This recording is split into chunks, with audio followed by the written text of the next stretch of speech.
Welcome to the North Shore 9 podcast, episode number 135. I am Ryan Alexander, along with me as always, for the last time in 2018, Anthony DiNardo. DiNardo, what up? It is the last day of the year, Ryan. I'm excited. Get 2018 out of here. Let's bring on 2019. New year, Yep. new me. New you. New you, new you. New me. That's all I have to say. New men? New men? No new men. Oh, Let's hope not, at okay. least. Well, yeah, we're 6 hours away from, I guess less than 6 hours, about 5 hours away from the ball drop in Times Square. And, you know, I'm looking forward to 2019 because it's the year the Pirates are going to win the World Series. Is it, though? Yeah, why With not? this roster? This year better than any year, DiNardo. Why not? Might as well, right? Anything can happen. might as well. But yeah, so how was your Christmas? I feel like we haven't done this in 3 weeks because we took 1 week off. Yeah, it's been 2. My Christmas was good. We don't really do too much anymore. I guess that's what happens when you get old, right? No more like big presents, you know. You're not opening up the PlayStation 4. Yeah. You're excited when you get socks. Yeah, exactly. When you get old. Like we're just actually talking about that today at work. Someone was talking about how they had like a smoker, so their aunt got them wood chips, and they were really excited about it. That's exactly what I said. I was like, "There's the sign. You're getting old when you get wood chips, and you're excited." Sounds like a Butler Christmas or something. I don't know. Something out in the country. Yeah, I guess. Yeah, I don't know what Jacksonvillers do for Christmas. Drink. Yeah. No, that's what Pittsburghers do. That's for sure. According to our poll. We got freaking rain all week. It's raining right now. Is it really? Ridiculous. I'd take snow over this. So what's the temperature right now? It's like 45-ish. That's actually not too bad. It isn't too bad, but it's just been pouring like all day. It's pretty much, it's peak 2018. That's what it's done all year. Yeah. Here. Do you want to know what it is right now in Jacksonville? 67. Completely sunny. And the current temperature, 74. Is it sunny there though? The sun set? It's not. It's dark outside, as you mentioned. I was going to say, I'm like, you know what, DiNardo? It was I know sunny. you're in Jacksonville. There's no clouds. I'll put it that way. I'm like, I'm pretty sure the sun should set. Our meteorologist would not be proud of me right now. Before Western PA. No. So yeah. Yeah. No. So I guess so. Sunny, it is not sunny. However, there are no clouds in the sky. The high today, it was actually 82 degrees when I left work. Well, there you go. So lit, as they might say. Lit. Yeah, Twitter was lit yesterday during that Steeler game, which I saw your. No, you had a couple tweets from DiNardo's dugout, and then you had your Snapchat making fun of Smitty and my. Oh man, you and Smitty, I was loving it. You and Smitty mainly, but then like a lot of people and you. Yeah, I guess my did not go well. I guess my tweet about stop rooting for the Browns, this team doesn't deserve to go to the playoffs, I think it was taken a little out of context, or I just didn't think of how it would present itself out there, but yeah. Well, I'll put it this way. When I first saw it, I took it as like a, just, of course, satire a bit, because, it's kind of what we do, but when I saw it, I was like, all right, it's done. Game's over. Like, stop rooting for the Browns because, like, it's just done. Like, stop rooting for the Browns because the Steelers ain't going to win. We see what they've showed up with. That's exactly what I had in my head. It was right after the pick six. But I will say, when you and Smitty were going back and forth, that I kind of was confused on how you meant it. So I don't know. I was ticked off after the pick six. But my whole thing was, like, everybody was like, you saw, and I think I tweeted too, I'm like, I appreciate all the 75 people updating me on the Browns game right now on the timeline. Like, everybody was, like, more focused in on that game than the actual Steeler game. And it was like, meanwhile, like, the Steelers are losing, guys. Like, we haven't even won yet. So why even concern yourselves with the other game? But so that's where that was. It was just pretty much like Steelers are probably going to lose this game because they look lifeless again against a team that had like all backups playing, at least on the offensive side of the ball. And yeah, so that was fun. So I said, why even bother yourself with the other game? Like, why root for the Browns when the Steelers are in trouble as it is? And the Steelers pulled it out, and it was exciting. I'll say that down the stretch. I mean, like, I think somebody tweeted, Dan Zangrilli or something, was like the real winner was CBS on that 7:00 hour, because they literally, the Steeler game ended and it jumped right to Baltimore with like 2 minutes left. Yes. And you got to see that finish, which as soon as they tuned into Baltimore, like Baker Mayfield just suddenly couldn't complete a pass. It was like, great. Really though? I mean, he was still doing well when they tuned in, right? Maybe not. So down here, I was actually watching I shouldn't say watching, because of course I work on Sundays. But I came home. My friend was down here visiting. Shout out to Dave. He was down here visiting from Pittsburgh, so I was over at the hotel with him, and we had actually watching the Browns game on. So I didn't even see the Steelers end or finish. That. So I guess maybe that was just me. I was watching Baker. He was having a hell of a game at that point. I mean, he came back. Well, he was. Well, you guys probably you probably had the game on like the whole time there. Probably, yeah.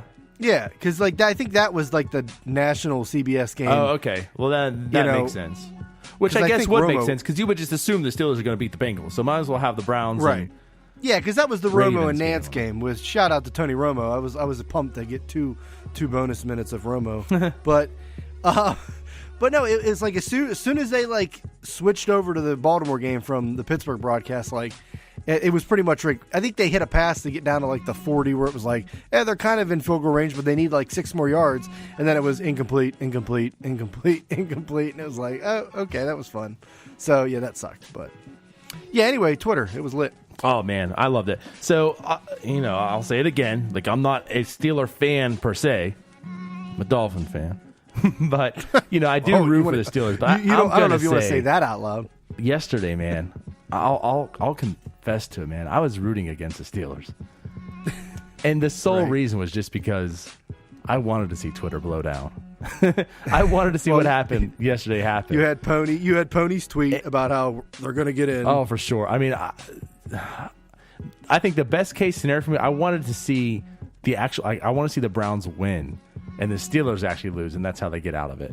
But then when the Steelers won and the Browns lost, close to happening. I was like, okay, all right, let's get this tie from the Titans game and the Colts game, and I'm watching it on my phone here and there. I mean, it was a really good possibility.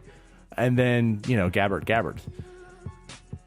Yeah, so that wasn't going to happen, but I was deep down. I was really rooting against the Steelers. I wanted like the most cynical way to happen. That's what I wanted. I wanted everyone to have just that little bit of hope, and then they just get crushed. Overtime in that game last night would have been fun, just for the entertainment. I want to go to aspect. overtime and then like a last second field goal that one team wins. So everyone just had to sit there for a whole 10 minutes of overtime, to wait it out to see if the Steelers are going to win or not. Right. And then the tie to break at the very last second. But as far as Twitter and the Steelers and like some of the tweets that I had the last couple of weeks, stop whining. Like let's bring it back to the Pirates, because we are a Pirates podcast. Obviously, it is the off season. It was the North Shore 11. Yeah, right. It was for the past couple of weeks on Twitter, anyway. But people come at us when I criticize the Steelers, and it's funny to me because it's like they jump on me and they're like, "Oh, but you're an apologist for the Pirates," and it's like. I mean, where are these people at during the season? First off, it's two completely different, sports. That one season's long as hell, the other one's short. Like every game matters in the NFL.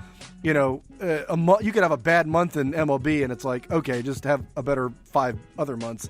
So it's like, first off, it's completely different in that aspect. Second of all, I'm getting on the, I think Tomlin should be gone. I just think the Steelers are always unprepared. They're undisciplined. They're one of the most penalized teams in the league. They all look against, the Bengals, a 14-point favorite, and they come out and they look lifeless in that first half. I mean, to me, that's coaching. You have so much talent. So people come on like me, like, oh, would you back Hurdle? Like, when did we back Hurdle? We've said it for a long time. Like, we think, Hurdle should go, or Hurdle should be accountable for this and that. And it's like, and I explained it to somebody. I'm like, it's one thing when I say Tomlin should go because the Steelers have, they lost to Blake Bortles in the playoffs last year, and then they just, they blew the playoffs this year and just tanked totally. But it's a difference to when we defend the Pirates when somebody, there's a lineup decision in May, Donardo, that everybody freaks out about, or they pick somebody off of waivers on June and everybody flips out. No, we're never going to win anything. That's what we get on people about. It's the overreaction to like small moves like that. So it's like, it's just football is completely different. Plus the Steelers have like an immense more talent, just kind of like generally overall than the Pirates team. They should be in the playoffs. They should dominate. They should be good. So to say like, well, Tomlin's never had a losing season, like I get it, but what have you done for me lately? Like you really are like you're one of the top 5 teams of the Super Bowl contenders, the odds for Vegas every single year. Like you should be in the playoffs, and missing it at that point after starting 7-2-1 or whatever, and losing to the Raiders is ridiculous, in my opinion. Okay, so enough Steelers. But I brought it back to the Pirates there. But anyways, let's spin that to the Pirates. So, like you said, it's been 2 weeks. We haven't recorded. We're back in the studio recording. And there's still nothing to talk about. Like it wasn't like you guys missed much by us not recording last week. And here we are trying to find what we can talk about. And I mean, this is really probably the worst week to talk, baseball anyways, because nothing's going to happen between Christmas and New Year's. I mean, just factually speaking, nothing's going to happen in this time frame. So here we are talking about Huntington last week's says, news. "Hold my beer." No, DePoto says, "Hold my beer." DePoto and Huntington, they're gonna lock up. Yeah, right. But I don't know, man. Like we got a show, I guess, but there's just not a lot to talk about, and I think that says a lot to the Pirates too, because they have not done a lot. So now that's the end of December. It's end of 2018. Let's just start this off. Are you a little bit worried? Yes. Now they did a lot. No, I wouldn't say a lot. They had a lot of activity early on. They signed Chisenhall. They traded for Gonzalez, traded Luplow and them away. Picked up Lyles. So like that over kind of the winter meetings timeline. Even before that, re-signed Gung after the whole option thing. So they did a lot early. But I feel like I'm a little worried about the shortstop aspect and probably the 5th pitcher spot.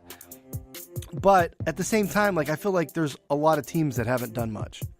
Like I agree with you 100% there. It's kind of like a repeat of last year we're seeing, where the free agency is kind of not really, sort of at the winter meetings. We're seeing more trades, I think, than anything, than signings. And there's free agents out there. There's some, pretty good free agents out there.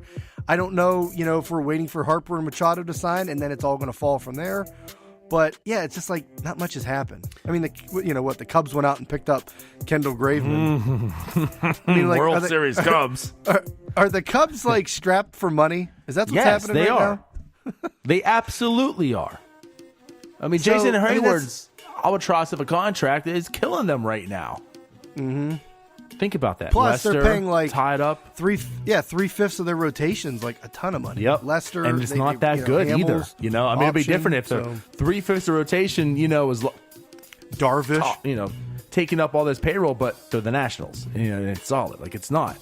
It's a lot of money, and it's quite frankly not that good. Right. No, the Nationals went out and signed Corbin, which I mean the rotation's still going to be pretty damn good, but. It's just like, are they going to get Harper back? Like, where's Harper? Oh, no. They're not getting him back. I don't know. Like, the longer it goes without Harper signing, I feel like the Nationals are, like, still in the picture. I think they... I don't know. I think they're better off without him, to be honest.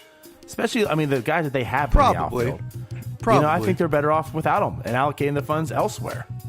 But anyway, I'm with you on that. I'm a little bit worried. I'll say like this, like how you said that there's a lot of signings early on and such. I do. I liked pretty much every move that they made so far, for what it is. But all these moves are pieces that we need. There's not the move to really get us over that hump and make this club, playoff picture wise. So I am a little worried on that aspect, but at the same sense, just like you said, and how we have been saying, like there hasn't been any moves by any team. And it just seems as if these offseason just